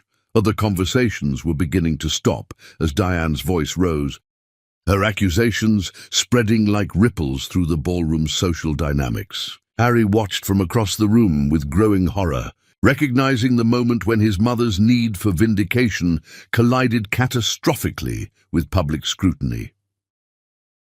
Morrison pulled out her phone, activating its recording function with the practiced efficiency of someone who had learned to capture news as it developed. "Mrs. Walsh, you're alleging that Ms. Martinez committed fraud. I'm alleging that she's a manipulative whore who destroyed my family and built her success on stolen ideas and revenge. Everyone in this room is celebrating a lie." The words carried across the ballroom with devastating clarity. Conversations stopped entirely as 500 business leaders turned to stare at the source of accusations that were transforming their elegant evening into a public scandal. Luca, still seated at the head table, went very still as she processed what was happening. Morrison, recognizing a story that would dominate industry news cycles, pressed forward. "You're saying Ms. Martinez was unfaithful to your son?" "I saw her with the other man. I tried to warn Harry, but he was too trusting, too loving to see what she really was. When he finally confronted her about the pregnancy, she played the victim and ran off with her bastard child rather than face the truth." The ballroom had become completely quiet. 500 people, witnessing character assassination, delivered with the enthusiasm of someone who had waited years for this audience. Photographers began moving closer, sensing that the evening's real story was happening away from the podium. Harry stood up, his chair scraping against the floor with sound that seemed amplified in the sudden silence. He began moving toward his mother, but he was too far away, and the damage was accelerating faster than he could contain it. "Mrs. Walsh," Morrison continued, "you're making very serious allegations. Do you have proof of these claims? I have 15 years of watching that woman destroy my son's life piece by piece. I have the evidence of my own eyes when I saw her with her lover. I have the proof of what she's done to Harry's business since she started her revenge campaign." Luca stood up slowly, her movement drawing every eye in the ballroom. She walked to the small stage where the podium still held her award, her steps measured and deliberate. When she reached the microphone, she adjusted it with the same precision she brought to everything else and looked out over the crowd with complete composure. "Ladies and gentlemen," her voice was clear, strong, completely in control. "It appears that Mrs. Diane Walsh has some concerns about my character and business practices that she feels need to be addressed publicly. Since she's chosen to make private family matters part of tonight's professional celebration, I think it's only fair that you hear the complete story." The ballroom's atmosphere crackled with tension as 500 of the industry's most influential people prepared to witness either a public relations disaster or a masterclass in crisis management. Photographers positioned themselves for optimal angles, while reporters activated recording devices, recognizing that they were about to witness something that would reshape industry dynamics. 15 years ago, Luca continued, I was married to Mrs. Walsh's son, Harry. After 15 years of trying to conceive, I became pregnant. Instead of celebrating this miracle, my husband chose to believe his mother's fabricated accusations of infidelity rather than trust the woman he had sworn to honor and cherish. He threw me out while I was pregnant, publicly rejected his child, and made his choice between his mother's lies and his family's truth. Diane Walsh's face was flushing red as she realized her moment of vindication was becoming her moment of exposure. She tried to interrupt, but Luca's voice cut through her protests with surgical precision. I left that marriage with nothing but my dignity and my unborn child. I built Martinez Solutions from the ground up, using no resources, no connections, and no knowledge that wasn't freely available to anyone willing to work hard enough to learn it. Every client I've earned, every innovation I've developed, every success I've achieved has been accomplished through competence, not revenge. The audience was completely silent, absorbed in a drama that was revealing hidden dynamics within their professional community. Harry had finally reached his mother, but he stood frozen as Luca continued her devastating response. Mrs. Walsh's accusations tonight reveal more about her character than they do about mine. A woman who would destroy her son's marriage with lies, break up his family with manipulation, and then blame the victim for the consequences is demonstrating exactly the kind of moral bankruptcy that has no place in our professional community. Luca's voice remained steady, professional, devastating in its controlled delivery of facts that recontextualized everything Diane had said. I have never stolen anything from anyone.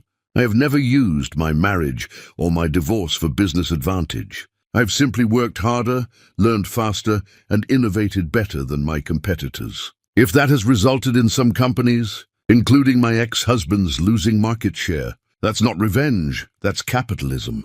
The applause began slowly, a few people recognizing the dignity and strength of Luca's response. It built gradually as the audience processed what they had witnessed, not a scandal involving a vindictive ex-wife, but a master class in grace under fire, delivered by a woman who had been publicly attacked and had responded with devastating professionalism.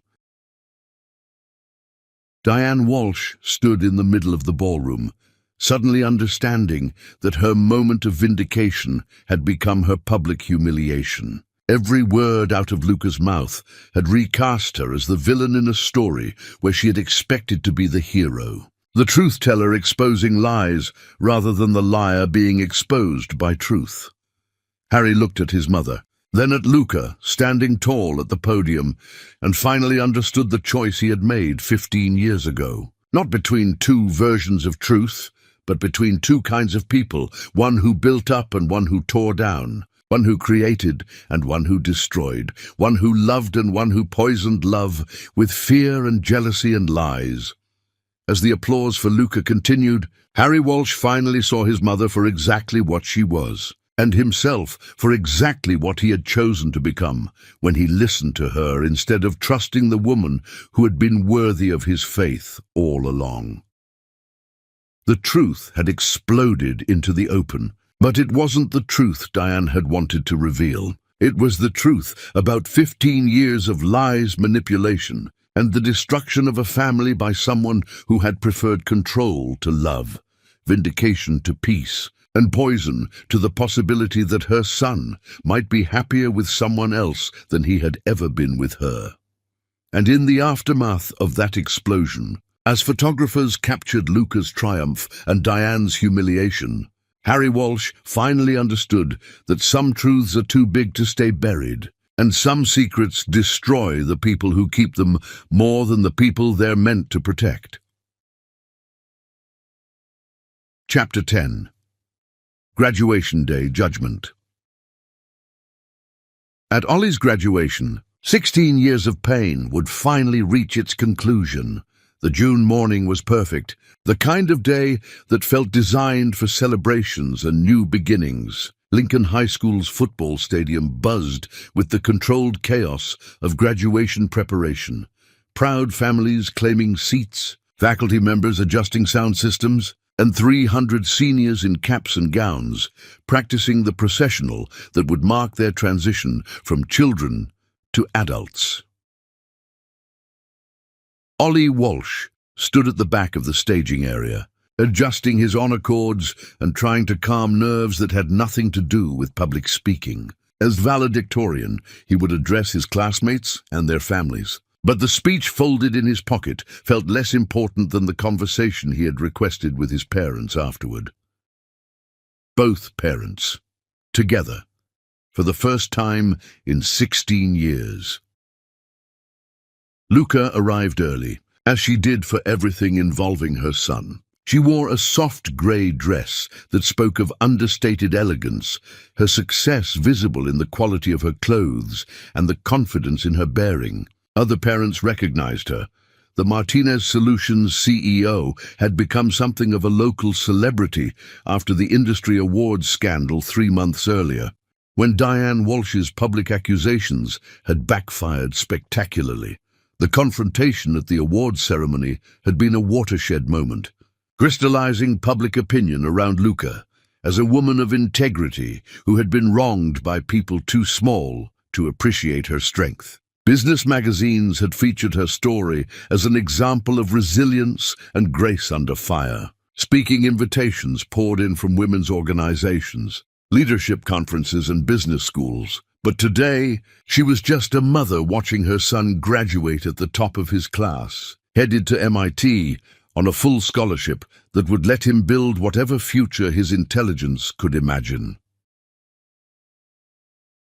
Harry arrived exactly on time, neither early enough to seem eager nor late enough to appear disrespectful. He had lost weight over the past months, his suit hanging differently on a frame that seemed diminished by more than just physical changes. The industry awards scandal had accelerated his business's decline as clients and partners distanced themselves from someone whose family dysfunction had played out in public with such devastating clarity.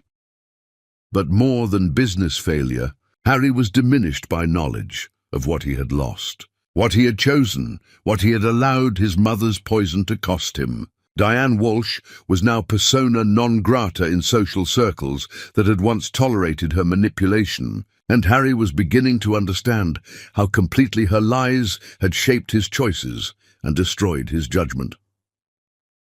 He took a seat 3 rows behind Luca, close enough to share the experience of watching their son graduate, but far enough away to respect the boundaries that 16 years of absence had created. Other families pointed and whispered, recognizing the principals in a drama that had been dissected in newspaper articles and industry publications for months. The processional began with pomp and circumstance, played by the school's orchestra, and 300 graduates filed into the stadium with the measured dignity that high school graduation ceremonies demanded. Ollie was among the last to enter, walking with the other honor students, his academic achievements visible in the multiple cords draped across his gown. Harry felt his chest tighten as he watched his son, tall, confident, obviously intelligent, moving through the world with the easy assurance of someone who had been raised to believe in his own worth. This young man was graduating with honors, headed to one of the world's most prestigious universities, carrying himself like someone who had never doubted his place in any room he entered. All of it accomplished without Harry's presence, guidance, or support, except for the anonymous scholarships and opportunities that had smoothed Ollie's path while keeping Harry himself invisible. Principal Martinez, no relation to Luca, despite the shared surname, delivered opening remarks about achievement, potential, and the bright futures awaiting the graduating class. Faculty awards were announced, scholarships were recognized, and the usual graduation rituals proceeded with ceremonial efficiency. Then Ollie took the podium to deliver his valedictorian address. Fellow graduates, families, faculty, and friends, his voice carried clearly through the stadium's sound system, confident and warm. Today, we celebrate not just what we've accomplished, but what we've learned about accomplishment itself. We've learned that success isn't about the advantages you start with, it's about the work you're willing to do with whatever opportunities you find or create. Harry listened to his son speak and heard echoes of both parents, Luca's analytical precision combined with Harry's natural charisma, refined by 16 years of being raised by a mother who had built an empire through intelligence and determination. We've learned, Ollie continued, that families come in many shapes, that love takes many forms, and that the people who matter most are the ones who show up consistently, not the ones who show up occasionally with good intentions and explanations. The words weren't directed specifically at Harry, but he felt them like personal accusations, gentle but unmistakable observations about presence and absence, consistency and reliability, love expressed through actions rather than words.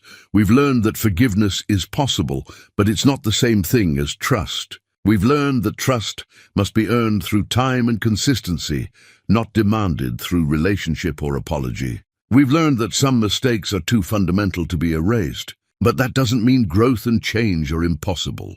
Ollie's speech continued for 12 minutes, touching on themes of responsibility, opportunity, and the obligation that comes with privilege and education. But Harry heard mostly the subtext, messages about second chances and earned redemption, about the difference between deserving forgiveness and receiving it, about love that might exist but need not be reciprocated.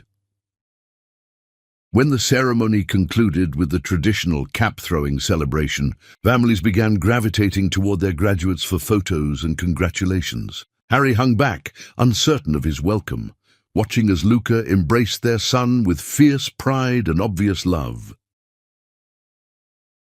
Ollie scanned the crowd until he found Harry, then nodded toward the quieter area behind the stadium where they had agreed to meet. It was time for the conversation that would determine whether 16 years of absence could be balanced by whatever Harry had to offer going forward. They met near the school's memorial garden, a quiet space designed for reflection and serious conversations. Luca stood beside their son, not protectively but supportively, ready to let Ollie drive the discussion while ensuring he wasn't alone in facing whatever Harry might say or ask. "Congratulations," Harry said. his voice rough with emotion he couldn't quite control. "Your speech was incredible. You're going to do amazing things at MIT. "Thank you," Ollie replied politely. "I wanted to talk to both of you together because what I have to say involves all three of us." Harry nodded, bracing himself for whatever judgment his son was about to deliver. "I know about the scholarships," Ollie said simply. "The soccer camp, the tutoring, the piano lessons, the MIT funding. I know you've been supporting my education and opportunities from the shadows for years." The words hit Harry like physical blows. His carefully maintained anonymity had been pierced by a teenager with his mother's investigative instincts and his father's strategic thinking. "I figured it out about 8 months ago," Ollie continued. "The timing was too perfect, the targeting too precise. Someone with resources and detailed knowledge of my needs had been watching and helping. Someone who cared but couldn't admit to caring." Luca looked at Harry with something that wasn't quite surprise. She had suspected the same thing, but had chosen not to investigate too thoroughly, preferring to accept help for her son rather than complicate their lives with unwanted confrontations. "I want to thank you for that," Ollie said. "Whatever your motivations, whatever your reasons, you invested in my future when you had no legal obligation to do so and no guarantee of recognition or gratitude. That matters." Harry felt tears threatening, his son's grace more devastating than anger could have been. "But," Ollie continued, and the word hung in the air like a sword waiting to fall, "investment isn't the same thing as relationship. Financial support isn't the same thing as emotional presence. Anonymous generosity doesn't erase 16 years of choosing not to be my father when it mattered most." "I know," Harry whispered. "I know I have no right to ask for anything. You're right. You don't. But I'm going to tell you what I've decided anyway." Ollie straightened to his full height, looking remarkably like Harry, but speaking with Luca's moral clarity and emotional intelligence. "I'm willing to let you try to be my father. Not because you deserve it, not because I need it, not because Mom thinks it's a good idea. I'm willing because I'm curious about who you might become if given the chance to try again, and because I think people should have opportunities to grow beyond their worst mistakes." The words were delivered without warmth, but also without cruelty, a business proposition rather than an emotional reconciliation. "But," Ollie continued, "I have conditions. You cut all contact with your mother. Her poison destroyed our family once, and I won't risk letting it happen again. You accept that Mom doesn't owe you anything. Not forgiveness, not friendship, not a relationship beyond what's necessary for co-parenting an adult child. And you understand that this is probation, not reconciliation. You're earning the right to be called my father, not returning to a position you once held." Harry nodded, understanding that his son was offering him a gift that came with strings attached, the chance to prove himself worthy of a relationship that would have to be built from nothing, with no credit for biology or history or good intentions. "And Mom," Ollie turned to Luca, "I need you to let him try. Not for his sake, but for mine. I want to see who he is now, what he's learned, whether he's capable of being the kind of man who deserves to be in our lives. I can't make that assessment if you protect me from finding out." Luca studied her son's face, seeing the determination that had carried him through 16 years of questions about fathers, through academic challenges, through the complexity of being raised by a single mother who had never spoken ill of his absent father, but had never made excuses for him either. "What do you want from me?" she asked Harry directly. "Nothing," Harry replied immediately. "I want nothing from you except the chance to prove to Ollie that I can be better than I was. I don't expect forgiveness. I don't expect friendship. I don't expect anything beyond the courtesy you might show any other parent of his friends." "And from me?" Ollie asked. "Time," Harry said. "Just time to show you who I am now, what I've learned, how I've changed. Time to prove that anonymous generosity was just the beginning of trying to deserve the title of father." Ollie looked at his mother, seeing the woman who had raised him with love and strength and the fierce protection of someone who had learned to trust her own judgment above all else. Then he looked at his father, seeing someone who had lost everything through his own choices and was asking for the chance to build something new from the ruins. "Okay," Ollie said finally, "but we start small. Coffee once a month.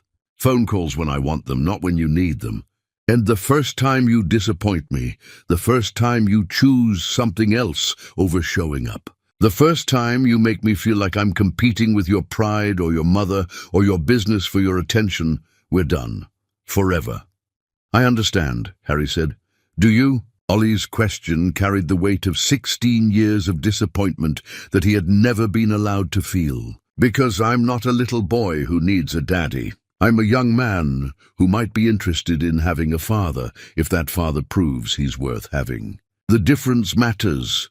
Harry looked at his son, really looked at him, and saw someone who had inherited the best qualities from both parents while developing strengths that belonged entirely to him. Intelligence from both sides, Luca's moral clarity, Harry's analytical nature, and something uniquely his own that spoke of confidence earned rather than inherited. "I understand," Harry said, and for the first time in 16 years, he actually did.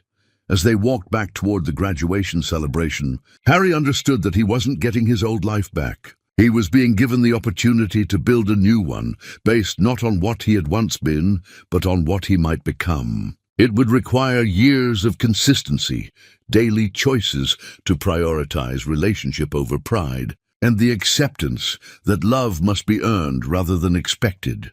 But for the first time since the night he had thrown away his family, Harry Walsh felt hope that redemption might be possible, not as a return to what had been lost, but as the creation of something new and better and worth the years of work it would require to build.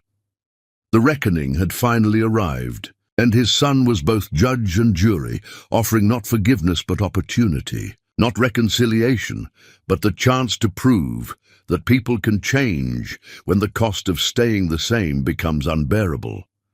Whether Harry would prove worthy of that chance remained to be seen. But today, walking beside the son who had succeeded in spite of his absence and the woman who had built an empire from his betrayal, he finally understood what he was working toward. Not forgiveness for his past, but the right to be part of their future.